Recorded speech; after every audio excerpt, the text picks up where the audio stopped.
But I was very sceptical when he did the so-called deal back at the end of October. But then, in the run-up to the general election, he made the promises, all the same promises that he's talking about today. Indeed, the Conservative manifesto made it clear we would not have regulatory alignment. If we finish up with alignment, it means that the 88% of our economy that does not sell goods into the EU is still bound by EU rules, and that would not be Brexit. So look, I think he's saying all the right things.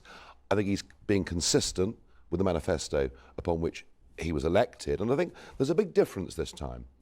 You know, I don't think the EU ever took Mrs May terribly seriously. I got the sense, I was there on Wednesday, my last day there, I got the sense in that debate that for the first time since the vote in 2016, they're a little bit more frightened of us than we are of them. I mean, what happened there was Donald Tusk, and he's on your programme later, Donald Tusk said to Theresa May, if it's a Canada-style trade deal that you want, we'll do it with you, and she rejected that.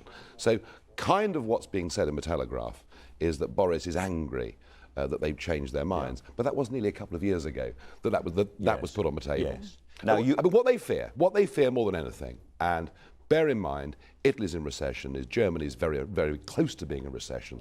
What they fear is a competitor on their doorsteps. That terrifies them.